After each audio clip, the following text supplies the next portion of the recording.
UPSC की preparation में do you know what matters the most? It's time management and a scientific aptitude towards the exam. कितने ही सारे students हैं जो 4, 5, 6, 10 attempt तक दे के बार बार हर साल एग्जाम में बैठ जाते हैं, but they are not able to clear the exam. You don't want to be amongst those people. आप नहीं चाहोगे कि मैं 4, 5, 6 साल तक अपनी जिंदगी घिसता रहूं इसी की तैयारी में। The way out of this trap is to be smart. और मैं एक छोटा सा एग्जाम्पल लेके आपको इस स्मार्टनेस की इंपॉर्टेंस आज दिखाने वाला हूँ। ये है newspaper. On an average a UPSC aspirant spends about 30% of his daily time. 8 से 10 घंटे आप पढ़ते हो, उसमें से 2 से 3 घंटा स्टूडेंट्स इस न्यूज़पेपर में लगाते हैं। So spending 30% of your time on reading the newspaper itself. But क्या ये न्यूज़पेपर आपको 30% ऑफ द रिजल्ट दे रहा है? Is it giving you 30% of the marks that you need to clear the exam? Certainly not.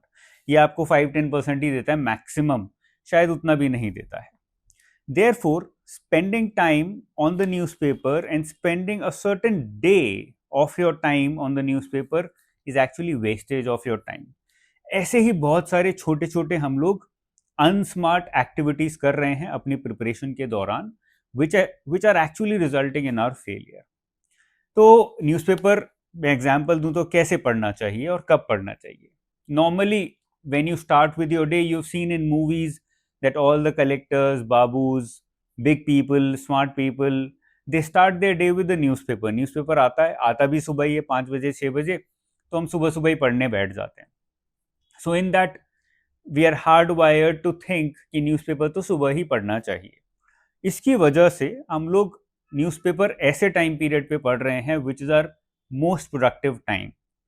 Most productive time of the day is early morning, and you're spending the most productive time of the day on the most unproductive activity, which is going to contribute very less to your success, to your outcome, to your marks in civil services exam, which is, I believe, very unsmart, very dumb activity. तो करना क्या चाहिए? करना ये चाहिए कि newspaper पढ़ना चाहिए सबसे पहले तो शाम को, which is your most unproductive time of the day. चाय पी रहे हो, you don't want to study, you are tired already, you are exhausted, so spend the most unproductive time of your day on reading the most unproductive thing, which is the newspaper, because उसकी importance exam में सबसे कम है। importance है लेकिन कम है। और दूसरी जो गलती होती है, ये तो हो गई पहली गलती। दूसरी गलती जो होती है वो ये होती है कि हम न्यूज़पेपर को इस तरह से पढ़ते हैं और इस तरह से इसके नोट्स बनाते हैं एज इफ यहीं से सारा पेपर आने वाला है और यहीं से हमारा पूरा पेपर निकलने वाला है, which is a misconception. Even if you're starting your preparation, this video is the right one for you because I'm going to break that misconception very soon. अगले 5 मिनट में 10 मिनट में ये आज का न्यूज़पेपर उठा के मैं आपकी सारी मिसकंसेप्शंस दूर कर दूंगा और समझाऊंगा कि न्यूज़पेपर किस तरह से पढ़ना है और किस तरह से नहीं पढ़ना है। पहले तो नोट्स नहीं बनाने हैं न्यूज़पेपर के। न्यूज़पेपर में से कुछ भी याद करने की ज़रूरत नहीं है, इन्फॉर्मेशन निकालने की ज़रूरत नहीं है। Why? Because all of that you are already going to get in your monthly magazines. कोई भी अच्छी कोचिंग इंस्टीट्यूट की मंथली मैगजीन उठाओगे, वहां से आपको ये सारी इंफॉर्मेशन मिल जाएगी। Then why are you putting in double the effort on doing the same thing by yourself? You are actually wasting your time. Dumb activity है again. So these are two major dumb activities जो हम करते हैं। Dumb, अनस्मार्ट, stupid, कुछ भी बोल लीजिए इसको। These are activities which are costing us our success, which are costing us our time also. हमारा यूथ हम लोग इस एग्जाम में निकाल रहे हैं इस होप में कि हमारा फ्यूचर अच्छा होगा, और हम इस एक्टिविटी में लगा के, इन डम्ब एक्टिविटीज में लगा के इसको खराब कर लेते हैं। So let me take you through the entire newspaper. आज का न्यूज़पेपर उठाते हैं और इस न्यूज़पेपर के थ्रू मैं आपको ये भी समझाऊंगा कि किस तरह से न्यूज़पेपर को डेली बेसिस पे 1 से 1.5 घंटे में, इवनिंग टाइम में, which is the most unproductive time, उसमें पढ़ना है इसको। So this is today's newspaper. अब इसमें दो चीज़ सबसे पहले समझ लेते हैं before we start with the newspaper. Actually मैंने यहाँ पे दो चीज़ें लिखी हुई हैं, पर्पस एंड टाइम, अगर आप लोगों को दिख रहा हो तो। What is the purpose of reading the newspaper daily for civil services exam? Purpose बहुत क्लियर होना चाहिए कि मेरा पर्पस, मेरा ऑब्जेक्टिव है to understand what's going on in the world, not to look for information, not to make notes, just simply understand what's going on. That's it. And then comes the second major objective, which is time. किस समय पढ़ना है और कितना time देना है. As I said before, अगर अपनी प्रिपरेशन का 30% टाइम लगाओगे न्यूज़पेपर में, तो रिजल्ट भी फिर 30 वाला ही मिलेगा आपको. आपको टाइम लगाना है 5 to 10% of your daily study time. अब अगर 8 घंटे पढ़ रहे हो, 10% हुआ 80 मिनट्स. 80 मिनट्स भी नहीं हुआ, लेकिन 80 ले लेते हैं या 60 ले लेते हैं. तो 60 मिनट्स अगर मुझे लगाने हैं, मतलब 1 घंटा, maximum 1 hour I have to spend on newspaper, not more than that. समझ आए ना आए, कम कवर हो ज़्यादा कवर हो, फर्क नहीं पड़ता. 1 our is the maximum limit जो मैंने लगा ली. इसके साथ हमें मॉर्निंग में नहीं पढ़ना चाहिए, बिकॉज इसका इनपुट ज़्यादा होता है न्यूज़पेपर का और आउटपुट कम होता है. So always try and read the newspaper in the evening time when you're already tired of study. Otherwise, morning में सबसे प्रोडक्टिव टाइम में सबसे अनप्रोडक्टिव एक्टिविटी करोगे तो आउटपुट नहीं निकलेगा, रिजल्ट नहीं निकलेगा. अब आ जाते हैं न्यूज़पेपर. न्यूज़पेपर कवर करने के कुछ बेसिक स्टेप्स हैं, और जैसे मैंने अपनी वीडियो में अभी बताया आपको कि कुछ साइंटिफिक एप्टीट्यूड यूज़ करोगे तो साइंटिफिकली प्रूवन रिजल्ट्स मिलेंगे, और अगर रैंडम कुछ भी करोगे तो आउटपुट भी रैंडम ही निकलेगा. तो साइंटिफिकली क्या है, करना क्या है आपको, सबसे पहले पूरा न्यूज़पेपर स्कैन करना है, और जो भी आपको लगता है कि यार ये it is making some sense, logically थोड़ा सही है, उस पर मार्क करके कुछ लिख सकते हो. अब ये मार्क करने के लिए इट्स वेरी इंपॉर्टेंट कि आपको सिलेबस पता हो. तो पहले सिलेबस या तो अपने पास रख लो या फिर रट लो. तो मैंने पढ़ना शुरू किया, फर्स्ट पेज पढ़ा, मुझे टैरिफ वर्ड दिखा. तो टैरिफ से ग्लोबल इकोनॉमिक चेंजेस हम लोग देख रहे हैं आजकल हो रहे हैं, तो मैंने बस टैरिफ लिख लिया कि यार ये इकोनॉमी में रेलेवेंट हो सकता है. Online sites being used for terror financing, तो ये साइबर वॉरफेयर के अंदर आ सकता है, साइंस एंड टेक के अंदर.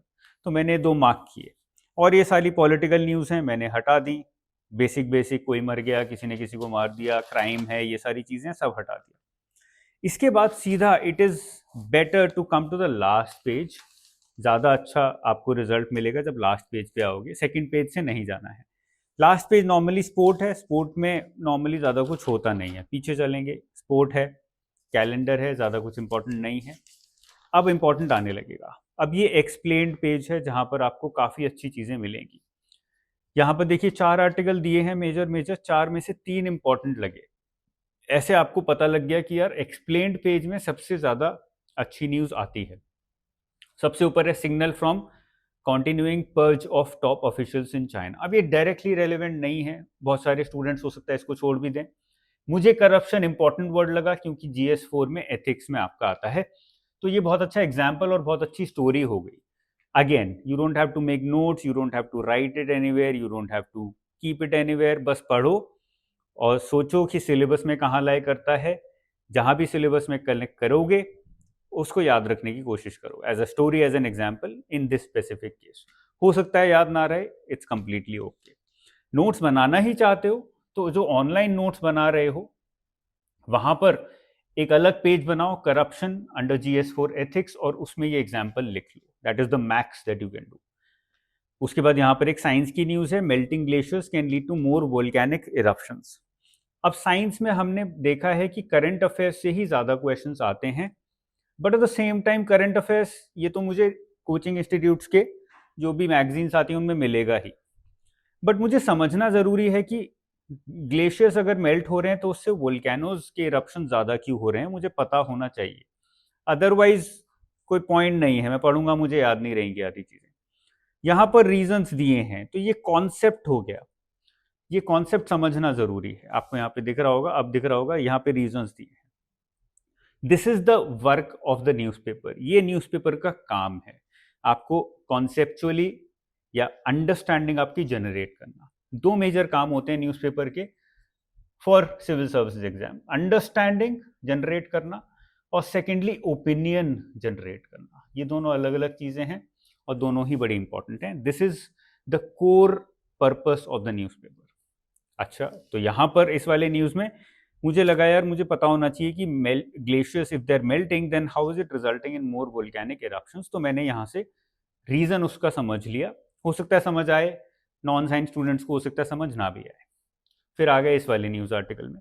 रिफॉर्मिंग UNFCCC प्रोसेस, अब ये एक क्लाइमेट चेंज का इंटरनेशनल इंस्टीट्यूशन या फिर इंटरनेशनल बॉडी है which looks after everything related to climate change. तो climate change in itself is an important topic जहां से हर साल प्री और मेंस दोनों में क्वेश्चंस आते हैं, तो ये इंपॉर्टेंट हो गया। सेकेंडली, क्या क्या UNFCCC में रिफॉर्म्स की जरूरत है, ये बड़ा एक इंपॉर्टेंट क्वेश्चन लगता है देखने पर। तो अगर ऐसा समझ आ रहा है कि हाँ ये इंपॉर्टेंट क्वेश्चन लग रहा है, सिलेबस से मैच हो रहा है, तो बस रिफॉर्म्स जो भी यहाँ पर मेंशन्ड हैं अलग अलग, यहाँ पर 3 रिफॉर्म्स मेन मेंशन्ड हैं, वो रिफॉर्म्स को आप पढ़ के याद रखने की कोशिश करो। Again you might make notes, but if you are taking another hour into making notes, then there's no point of making notes. skip करो उस एक्टिविटी को, आपका टाइम वेस्ट कर रही है वो एक्टिविटी। समझ लो बस, यहाँ पर समझने के लिए और अपना एक ओपिनियन जनरेट करने के लिए इंपॉर्टेंट है। अब पीछे आ गए, इकोनॉमी का पेज हमेशा इंपॉर्टेंट रहता है because the weightage of economy in the exam is also high. ये वाला ज्यादा इंपॉर्टेंट नहीं लगा। हाई फ्रीक्वेंसी ट्रेडर्स के ऊपर सेबी ने कुछ क्रैकडाउन किया है, स्पेसिफिकली जेन स्ट्रीट करके एक इंस्टीट्यूशन है कंपनी, उसके ऊपर। So the story is not very important because ये तो चलता रहता है, but what is high frequency trading, that is important, and what has happened in the case, how Jane Street has manipulated high speed trading in order to make more profits, that is important. वहां से prelims में specifically question आ सकता है। Now you might feel sir आप ये बता रहे हो आपको पता है सब कुछ, बट हम जब पढ़ते हैं तो हमें समझ नहीं आता है कि क्या इंपॉर्टेंट है क्या इंपॉर्टेंट नहीं है। Don't worry about it, give it time. अगर ये छूट भी जाएगा न्यूज़पेपर में because you don't know whether it's important or not, there is no problem in it, but it is better than leaving it, is better than trying to study the entire newspaper, because when you try and study the entire newspaper आप 2 घंटे 2.5 घंटे लगा रहे हो, which is a waste of time. Better है छोड़ दो, monthly magazine से पढ़ लो, that will give you better outputs. नीचे एक न्यूज है, BRICS nations condemned and reject Europe's carbon based import duties. अब ये भी क्लाइमेट चेंज से कनेक्ट हो गया कि कार्बन बेस्ड इंपोर्ट ड्यूटीज जो हैं वो ब्रिक्स नेशंस कंडेम कर रहे हैं, उनके ऑपोजिशन कर रहे हैं यूरोप ने जो लगाई हैं। तो इंपॉर्टेंट हो जाता है यार ये कार्बन बेस्ड इंपोर्ट ड्यूटीज हैं क्या, व्हाट आर दीज। तो अंडरस्टैंडिंग आ गई, यहाँ पे ओपिनियन नहीं है, अभी खाली अंडरस्टैंडिंग होगी। तो ऐसे कुछ टर्म्स कीवर्ड्स जो आपको सिलेबस से कनेक्ट कर रहे हों, वो कीवर्ड्स इंपॉर्टेंट हो जाते हैं। अभी एक्सप्रेस नेटवर्क में ज़्यादा कुछ इंपॉर्टेंट नहीं मिलता है। ये आ गया आपका सेकेंड मोस्ट इंपॉर्टेंट पेज, जिसको हम बोलते हैं एडिटोरियल एंड आइडियाज पेज। यहाँ से आपको मिलता है ओपिनियन।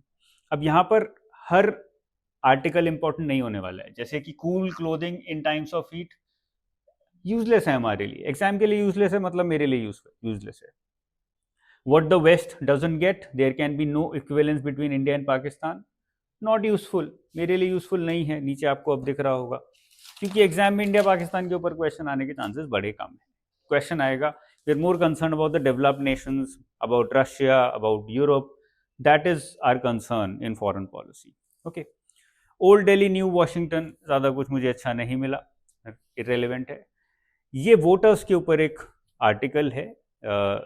जब भी कोई आर्टिकल पढ़ो तो उसके राइटर्स भी पढ़ो, जिससे कि आपको राइटर्स याद होने लगे, पता लगने लगे कौन अच्छा लिखता है कौन कम अच्छा लिखता है।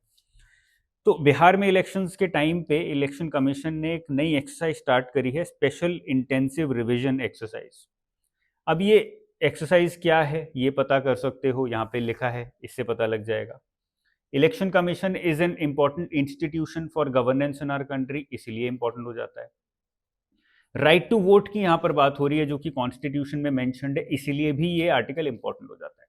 तो मैंने सिलेबस से कनेक्ट किया, जैसे ही मैंने सिलेबस से कनेक्ट किया, अगर वो कनेक्ट हो रहा है that means it becomes relevant. अगर सिलेबस याद नहीं है, keep it with you, newspaper पढ़ते हुए अपने साथ रखो, साथ रखोगे तो 8-10 दिन में सिलेबस भी याद हो जाएगा। सेकेंडली, नहीं भी समझ आ रहा है तो it's okay, it's better, as I said, it's better to leave this article and read it from a monthly magazine rather than spending half an hour on this article and understanding nothing। ठीक है ना, वो ज़्यादा अच्छी exercise है कि छोड़ दो और कहीं और से पढ़ लो जहाँ पे पता हो कि यार ये रेलेवेंट है क्योंकि मैगजीन में दिया हुआ है, और वहाँ पे ब्रेक डाउन भी अच्छे से होता है। जैसे इनसाइट्स ऑन इंडिया वगैरह का पढ़ोगे मंथली मैगजीन तो आपको रियलाइज होगा कि वहाँ पे बहुत अच्छे से ब्रेक डाउन करके दिया हुआ है। अब इसके और सारे जो पेजेस हैं, पॉलिटिक्स हो गया, एक्सप्रेस नेटवर्क हो गया, सिटी हो गया, ये सब यूजलेस हैं। तो एड्स हैं और ये सारी चीज़ें हैं, ज़्यादा कुछ नहीं है, तो आपको इनसे ज़्यादा कुछ मिलेगा भी नहीं। इस तरह से आपको न्यूज़पेपर पढ़ना है। पहले सारे मार्क कर लीजिए जो जो इंपॉर्टेंट लगते हैं, कुछ छूट भी रहे हैं, it is okay, there is no problem in that. और जब सारे मार्क कर लिए उसके बाद थोड़ा थोड़ा टाइम, 5 मिनट 10 मिनट हर एक आर्टिकल पे लगाइए, नॉट मोर देन 15 मिनट्स। अगर 15 मिनट में समझ नहीं आ रहा है, छोड़ दो उस आर्टिकल को, आगे चलो। ऑब्जेक्टिव है हमारा, एज आई सेड, 1 घंटे में न्यूज़पेपर पूरा करना है। जितना हो रहा है ठीक है, धीरे धीरे न्यूज़पेपर आपको ज़्यादा आउटपुट देना शुरू करेगा एज इट इज़। तो इसलिए बहुत ज़्यादा 2-2.5 घंटे लगाने का कोई पॉइंट नहीं है न्यूज़पेपर में, बेटर है उस टाइम पे अपना सिलेबस कंप्लीट करो। ठीक है, ये हो गया हमारा न्यूज़पेपर पढ़ने का पूरा तरीका फॉर सिविल सर्विसेज एग्जाम।